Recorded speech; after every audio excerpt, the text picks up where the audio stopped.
इसने काली चादर उतार कर एक तरफ रखी और फिर इस पत्थर की काली सिल के सामने बैठ गई। इसका अंदाज अकीदतमंदों जैसा था। फिर दोनों हाथ सामने करके उसने सर झुकाया, 3-4 मर्तबा इस तरह किया। इसके बाद इसकी आवाज उभरी, है महासाबली, मेरे मन को शांति दे, मेरा मन बेकल है, मुझे मुंजुदार में छोड़ दिया गया है। एक तरफ मेरे मन में तेरी आग जला दी गई है तो दूसरी तरफ इसके बाद कुछ नहीं बताया गया कि मुझे क्या करता है। काली देवी, मेरी सहायता कर, मेरा मन शांत कर। मैंने जो कुछ चाहा था वो भी मुझे नहीं मिला। मैं अपने पति को चाहती थी और जब दूसरी औरत ने इस पर कब्जा जमा लिया तो मैं बेकल हो गई। महासाबली, मुझे शांति दो, मैं अपना सब कुछ तुम पर वार दूंगी, मुझे शांति दो। ये अल्फाज रात की तारीकी और खामोशी में गूंजे थे और चौधरी शाहनवाज इन्हें सुन रहा था।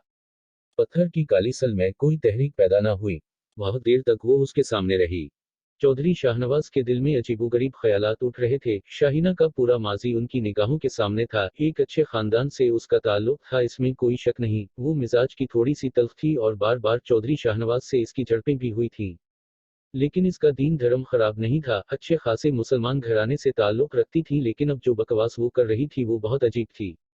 बहुत देर तक वो सजदे में पड़ी रही, फिर इसके बाद उठी और अपनी चादर ओढ़ कर वापस चल पड़ी। चौधरी शाहनवाज खुद भी जल्दी से खड़ा हो गया था। शाहीना एक पुरस्कार साई की मानिंद वापस जा रही थी। चौधरी शाहनवाज के होश व हवास गुम थे। दोबारा इतना लंबा सफर तय करके हवेली वापस जाने के तस्वुर ही ने इसे निढाल कर दिया था। खौफनाक जंगल और हुओं का आलम, कहीं रुक भी नहीं सकता था। इस कदर दिलेर नहीं था कि जंगल में कहीं रुक जाता।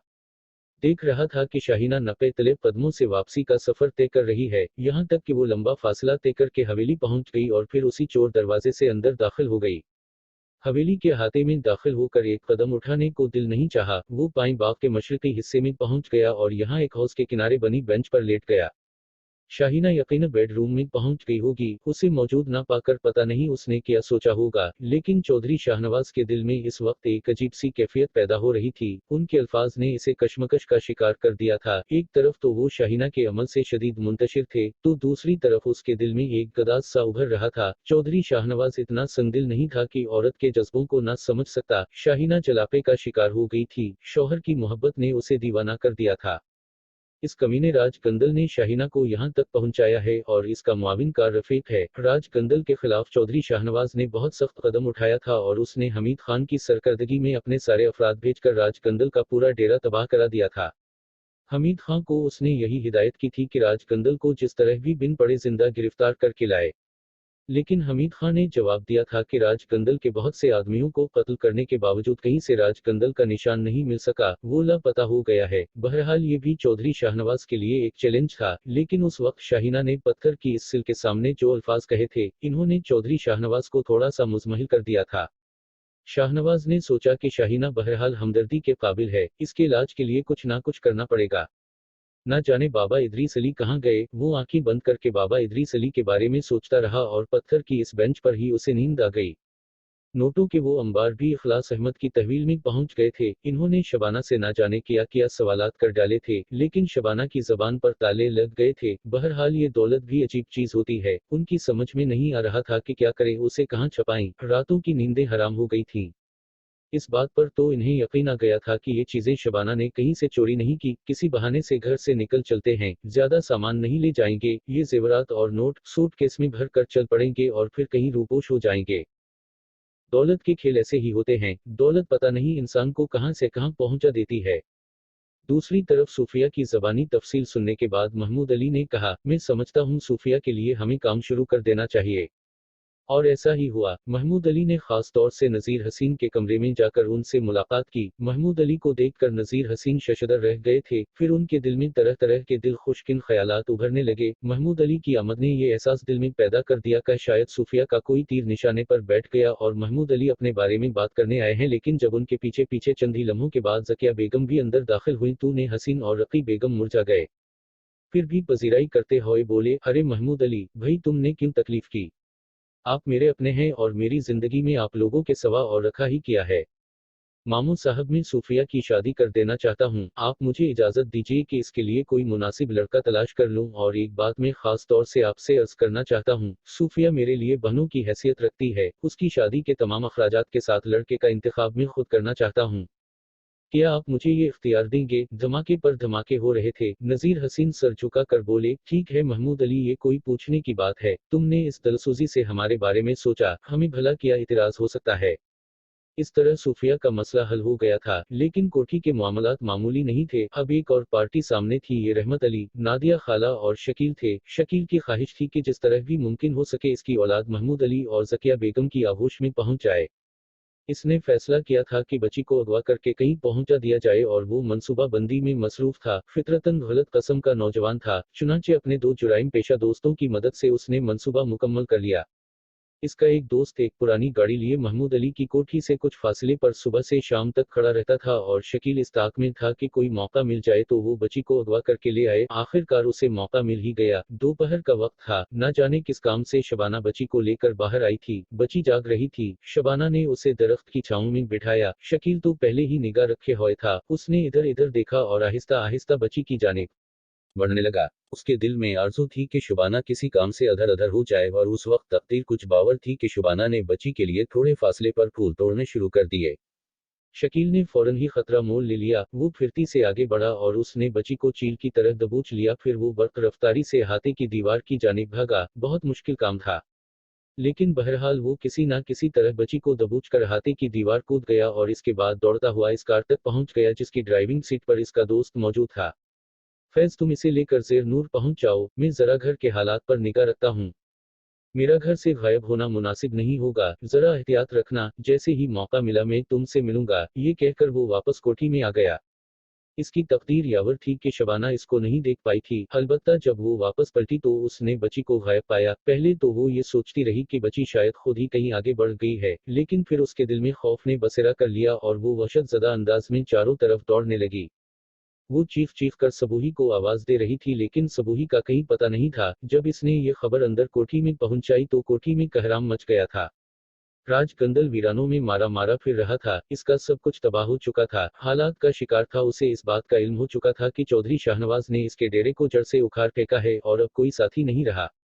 काफी दिन तक तो वो दीवानों की तरह मारा मारा फिरता रहा। फिर एक ऐसे इलाके में पहुंच गया जो आबादियों से काफी दूर था। राज कंदल ने इस जगह को अपना ठिकाना बनाया और यहाँ अपना वक्त गुजारने लगा। काफी दिन दीवानगी खत्म होने में लगे। जो खो गया था इसके सिलसिले में इसे दिल्ली मलाल था, लेकिन इस सिलसिले में वो चौधरी शाहनवाज से ज्यादा बाबा इदरीस अली को जिम्मेदार समझता था और अक्सर इसके होंठों से बड़बड़ाहटें निकल जाती थी। महाकाली की सुगंध, अगर कभी महासाबली ने मुझे शक्ति दे दी तो बाबा इदरीस में तेरा और तेरे परिवार का वो हाल करूंगा कि संसार तेरा नाम ले लेकर रोएगा। काफी अरसा उसे अपनी कैफियत बहाल करने में लगा और फिर इसका जहन रफ्ता रफ्ता एतदाल पर आने लगा। उसे सब कुछ याद आता जा रहा था। फिर उसे एक ऐसा मंत्र याद आ गया जिसका जाप करके वो काली से हमकलाम हो सकता था। अब तक तो उसने सिर्फ महासाबली के जाप किए थे और इन्हीं से काम लेता रहा था, लेकिन अब उसने सोचा कि काली भी तो उसकी माँ है, काले इल्म की माँ, और उसने 2-3 दिन आराम करने के बाद काली का जाप शुरू कर दिया। इसने दिन रात अपने आप को इस मंत्र के लिए वक्फ कर दिया। यहाँ तक कि जाप पूरा हो गया तो उसने काली देवी को देखा जो अपने काले वजूद और लाल जबान के साथ अपने बेशुमार हाथ नचाती हुई इसके सामने पहुंच गई थी। जे महाकाली, तेरा दास जिन मुसीबतों का शिकार है तो इससे बेखबर नहीं होगी। मेरी सहायता कर महादेवी, मेरी सहायता कर। काली के दास, जो खो चुका है वो तुझे दोबारा हासिल नहीं हो सकता। हाँ, तूने अब तक जो लोगों को नुकसान पहुंचाया है इसका हिसाब किताब करते हुए तेरे साथ रियायत की जा सकती है। तुझे 7 दिन का एक जाप करना होगा और 7 दिन के इस जाप के बाद तो एक सांप की शक्ल इख्तियार कर लेगा। तेरी सारी कुव्वतें सिर्फ एक सांप की होंगी। तो बेशक अपने मरकज को तलाश कर लेगा, लेकिन उसे हासिल करने के बाद तुझे फिर एक जाप करना होगा जिससे तो इंसान बन सकता है। लेकिन एक बात मन में रखना, नाग बनने के बाद तेरी सिर्फ एक मनोकामना पूरी होगी। जा, मैं तुझे आशीर्वाद देती हूँ। काली का वजूद फिजा में तहलील हो चुका था। चौधरी शाहनवाज की जिंदगी का अंदाज ही बदल गया था। पहले वो एक संदिल आदमी था, हर चीज को सरसरी निगाह से देखता था, किसी की परवाह नहीं करता था। लेकिन इन वाकयात ने इसके अंदर एक गदास पैदा कर दिया था। अब उसे अर्शिया के साथ वो बच्ची भी याद आती थी जो उसकी अपनी औलाद थी। वो इसके बारे में सोचता था। अब इस बात पर कोई शक शुबे की गुंजाइश नहीं रही थी कि शाहीना की वजह से इसकी जिंदगी की सबसे कीमती सरमाया बर्बाद हो गया था। लेकिन ये दिल में पैदा हो जाने वाले गदाजी का नतीजा था कि इसने शाहीना को माफ कर दिया था, वरना शाहीना की जो दरगत बनती वो बाइसे अबरत होती। लेकिन अब चौधरी शाहनवाज ने अर्शिया की तलाश के साथ साथ शाहीना के इलाज के लिए काविशें शुरू कर दी थीं। राज कंदल के बारे में उसे इल्म हो चुका था कि इसकी लाश नहीं मिली है, हो सकता है वो कहीं भाग गया हो। यह ख्याल भी चौधरी शाहनवाज के दिल में बार बार आता था कि मुमकिन है अर्शिया राज गंदल ही के कब्जे में हो। हमीद खां के एक गिरगे ने एक और पहुंचे हुए बुजुर्ग बाबा सलामत अली के बारे में बताया, जो एक पास की बस्ती में रहते थे और फी सबीलल्लाह लोगों के काम किया करते थे। हमीद खां ने चौधरी शाहनवाज को ये खबर दी और चौधरी शाहनवाज ने सलामत अली की खिदमत में हाजिरी देने का फैसला किया। बुजुर्ग सलामत अली की उम्र तकरीबन 90 साल थी। बावजूद शदीयत ज़ीफ़ी के वो बिसात भर लोगों की खिदमत के लिए अपने आप को वक्फ किए हुए थे। चौधरी शाहनवाज उनकी खिदमत में पहुंच गया। हुजूर, मैं अपनी मुश्किल लेकर आपकी खिदमत में हाजिर हवा हूँ, इस उम्मीद के साथ कि आप मुझ पर तवज्जो फरमाएंगे।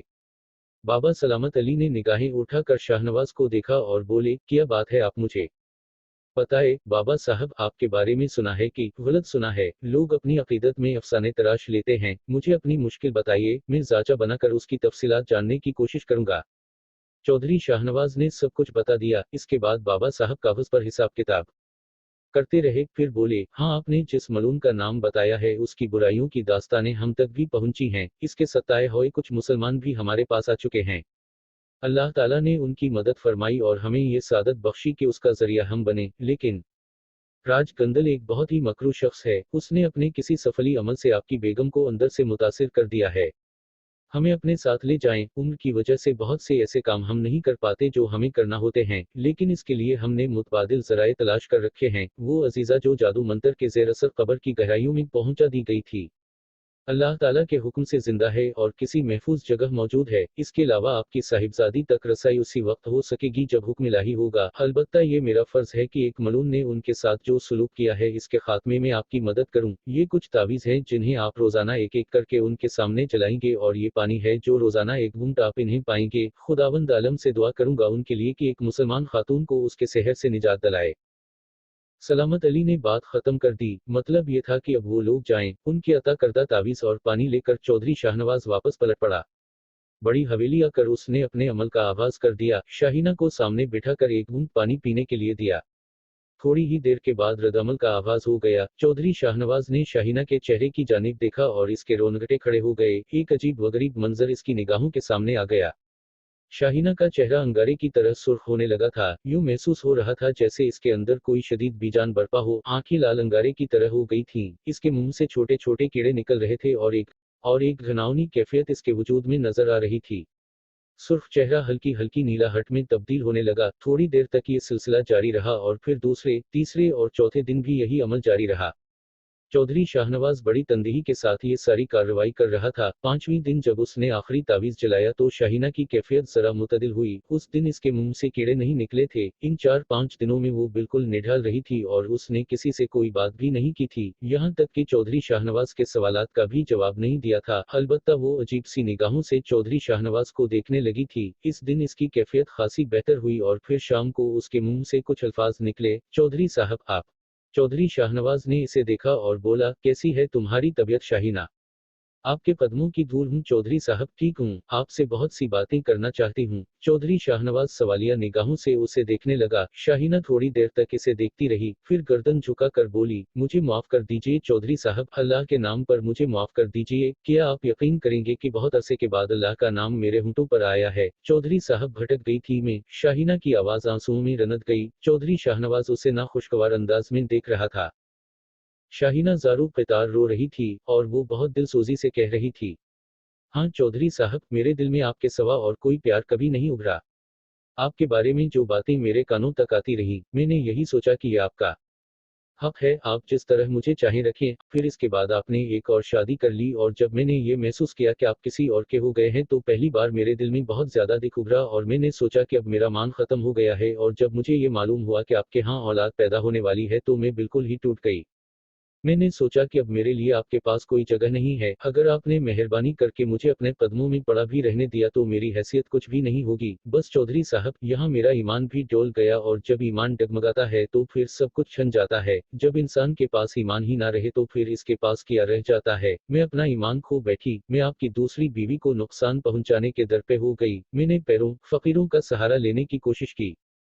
शाहीना ने दिल के सारे छाले फोड़ दिए।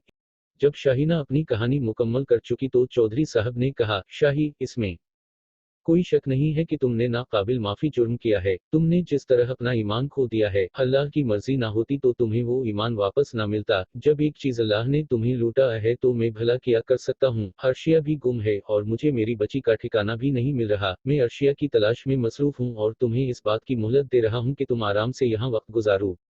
हवेली तुम्हारी है, तुम्हें कोई नुकसान नहीं पहुंचाएगा। चौधरी साहब, किस मुंह से आपसे माफी मांगो, बस मेरे ऊपर नजर करम रखिए। मुझे ये दावा करने दीजिए कि मैं आपकी बीवी हूँ, इसके अलावा कभी कुछ और नहीं मांगूंगी आपसे। फिर हमीद के जरिए रफीक को कैद खाने से निकलवाया गया। रफीक की हालत काफी खराब हो चुकी थी, दुनिया से कटकर रह गया था और इस बात का खतरा था कि कब चौधरी शाहनवाज की तरफ से इसकी मौत का परवाना जारी हो जाए।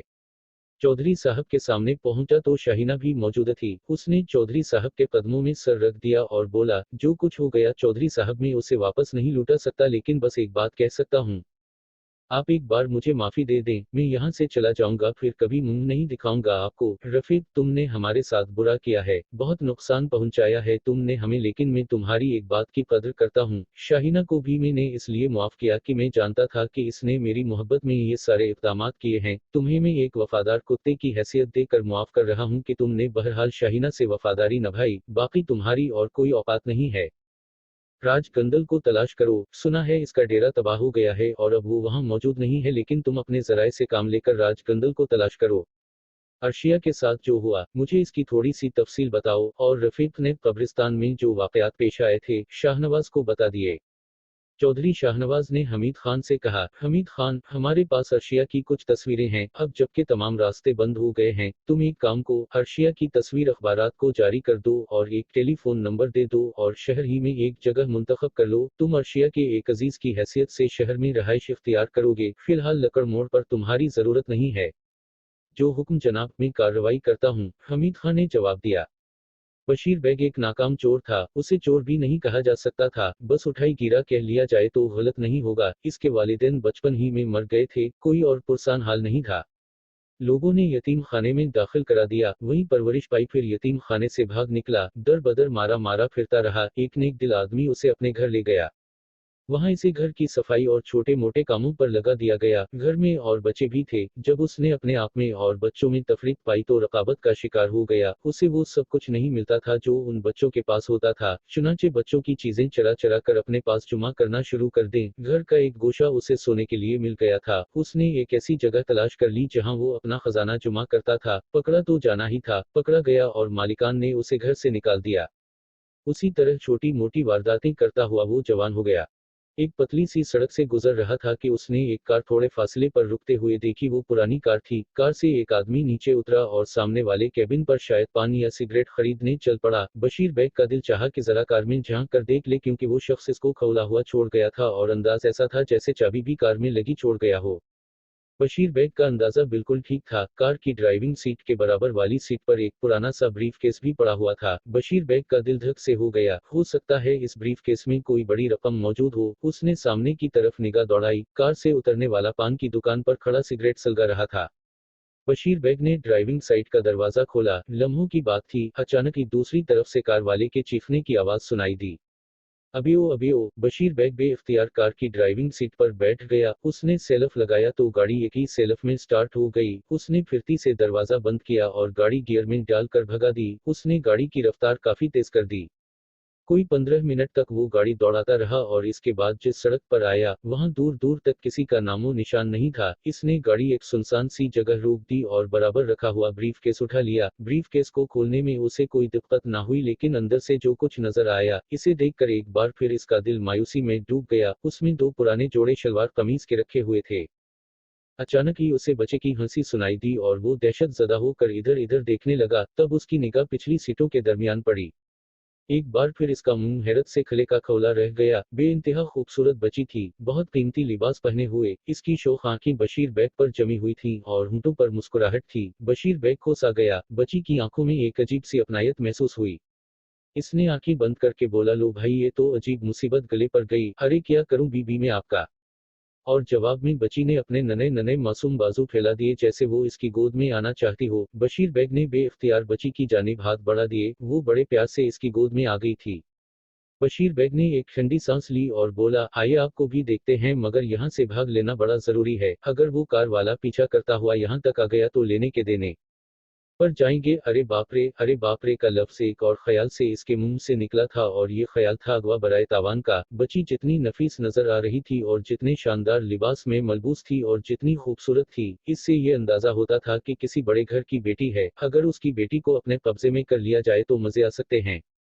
बशीर बेग बच्ची को गोद में लेकर वहां से भागने लगा। वो काफी देर तक रुके बगैर चलता रहा और फिर एक ऐसी सड़क पर निकल आया जहां से उसका घर ज्यादा फासले पर नहीं था। कुछ लम्हे सोचने के बाद वो घर की तरफ चल पड़ा। रास्ते में उसने बहुत सी बातें सोची थी। बहरहाल ये एक नया काम उसने किया था। अगर बच्ची वाकई किसी बड़े आदमी की है तो अच्छी खासी रकम हासिल हो जाएगी। एक नया तजुर्बा था इसके लिए। उससे पहले कभी कोई बच्चा इसकी तहवील में नहीं आया था। इसने सबसे पहले दरवाजा अंदर से बंद किया था, फिर वो बच्ची के पालने के पास नीचे जमीन पर घुटनों के बल बैठ गया। मेरे सपनों के ताजमहल खुदा करे तो किसी करोड़पति बाप की बेटी हो, और बस फिर जिंदगी में मजे ही मजे। बच्ची खिलखिला कर हंस पड़ी। पता नहीं किसकी औलाद हो, कुछ पता तो चले। फिर इसने वो डायरी नुमा चीज निकाल ली। उसे एक मोबाइल नंबर मिल गया। हाँ, ये काम की चीज है। वेरी गुड, चलो ठीक है, यहाँ से काम करेंगे। लेकिन थोड़ा वक्त गुजरने के बाद बाहर दरवाजे पर दस्तक हुई तो बशीर बेग उछल पड़ा। अम्मा ताबी थी, जो हमेशा रुके बगैर अंदर घुस आती थी। उस वक्त भी ताजी ने उसे धक्का दिया और अंदर आ गई। चाबी मुझे दे जाया कर दरवाजे की। ऐसा लगता है जैसे तूने कारून का खजाना जुमा कर रखा है जो कोई उड़ा कर ले जाएगा। सुबह से 3 चक्कर लगा चुकी हूँ कि सफाई कर दूं। बाद में कहेगा कि अम्मा ताजी तुम मुफ्त के पैसे लेती हो। उस वक्त अम्मा ताजी की निगाह बच्ची पर पड़ी और इसका मुंह हैरत से खले का खिला रह गया। हाय मैं मर जाऊं, ये चांद तेरे घर में कहां से उतर आया। बस अम्मा ताजी ना पूछो। बशीर का लहजा गमगीन हो गया। क्यों, क्या हुआ। हाय कितनी प्यारी बच्ची है, क्या नाम है इसका। यहाँ भी बशीर ने अपनी अकल से काम लिया और बोला, रूबी है अम्मा, मेरी खालाजाद बहन की बेटी है। बड़ी बदनसीब है बेचारी। क्यों, क्या हुआ। वहीं गया हुआ था, पता चला कि मेरी खालाजाद बहन का अचानक इंतकाल हो गया है। बेवा थी, थोड़े दिन पहले ही शौहर का इंतकाल हुआ था। इस बच्ची के अलावा इस दुनिया में उनका और कोई नहीं था। बस तो अम्मा ताबी उसे यहाँ ले आया। अरे मैं तेरी मदद करूंगी, जो भी मुझसे बन पड़ेगा करूंगी, तो फिक्रमंद ना हो, मैं संभालूंगी उसे। अम्मा तुम, बस मैंने कह दिया, तुझे अल्लाह की कसम बच्ची को यतीम खाने में मत दाखिल कराना। प्यारी बच्ची वहां रिल जाएगी। देखो अम्मा कुछ करते हैं, मैं ले जाऊंगी उसे, अपने घर ले जाऊंगी। तेरी अमानत रहेगी मेरे पास। जब तो घर में ना हो तो उसे मेरे हवाले कर देना। अम्मा ताजी बच्ची पर फरीफता हो गई थी। बशीर ने सोचा कि काम तो उसे अपना करना ही है। अगर थोड़े दिन के लिए अम्मा ताजी का सहारा मिल जाए तो वो आसानी से अपना काम कर सकेगा। बच्ची को अम्मा ताजी ले गई। इधर बच्ची को गाड़ी में लेकर आने वाला फैज बुरी तरह बदहूस हो गया था। बच्ची उसके सामने गाड़ी समेत अगवा हो गई थी। अगवा करने वाले को भी उसने गौर से नहीं देखा था। पब्लिक कॉल बूथ से शकील के मोबाइल पर फोन किया और शकील का इससे राब्ता कायम हो गया। यार शकील भाई, बड़ी गड़बड़ हो गई। क्यों, क्या हवा। शकील की आवाज सुनाई दी और फैज ने उसे सारी तफसील बता दी। दूसरी तरफ खामोशी तारी हो गई थी। फिर शकील ने कहा, यार तूने बड़ी लापरवाही का सबूत दिया। बड़ा शर्मिंदा हूं तुमसे शकील भाई। मसला बच्ची का नहीं है, गाड़ी का है। गाड़ी तो वापस करना होगी हमें। मैं मोटरसाइकिल लेकर बच्ची की तलाश में निकलता हूँ। तुम कहाँ हो उस वक्त मुझे बता दो, तुम्हें भी उठा लूंगा। असल में हमें गाड़ी तलाश करनी होगी। हाँ बिल्कुल, फैज ने कहा, और जहाँ वो था उसने अपना पता बता दिया। चुनाचे थोड़ी देर के बाद शकील मोटरसाइकिल पर उसके पास पहुंच गया। फैज ने उसे पूरी तफसील बताई थी। दोनों गाड़ी की तलाश में चल पड़े। तकरीबन 2 घंटे की जिद्दोजहद के बाद बिल्कुल इत्तेफाकिया तौर पर वो इस जगह पहुंच गए जहां गाड़ी मौजूद थी। 2 दिन गुजर गए। दूसरे दिन 2:12 बजे के करीब फैज को अपने मोबाइल पर फोन कॉल मौसूल हुई। उसने मोबाइल कान से लगा लिया। दूसरी तरफ से एक डराई हुई आवाज सुनाई दी। हाँ मैं बोल रहा हूँ। XYZ कौन है भाई। तो फैज ने सवाल किया। बच्ची मेरे पास है, इसके बदले में मुझे 25 लाख रुपए चाहिए। क्या समझे। अगर तुमने ये रकम 24 घंटे के अंदर अंदर ना मुहैया की तो मैं बच्ची की गर्दन काट कर इसकी लाश तुम्हारे हवाले कर दूंगा। फैज ने चौंक कर मोबाइल को देखा, फिर बोला, 1 मिनट। इसने मोबाइल शकील की तरफ बढ़ा दिया। शकील ने कहा, हाँ कौन है, क्या बात है बताओ। जवाब में दूसरी तरफ से वही अल्फाज दोहराए गए। पहले तो शकील एकदम हंस पड़ा। पीआई भाई, बच्ची तुम्हारे पास है। प्यारे भाई, तुम 25 लाख रुपए की बात करते हो, हमारे पास 25 रुपए भी नहीं हैं। बच्ची की गर्दन पर छुरी फेर कर उसे कहीं दिया दो, हमें भी नहीं चाहिए। हम तो खुद इससे जान छुड़ाना चाहते थे, क्या समझे। शकील ने हंसकर मोबाइल ऑफ किया और उसे फैज के हवाले करता हुआ बोला, अगवा बराए तावान, मगर अल्टी आती गले पर गई बेटे के। दोनों हंसने लगे थे।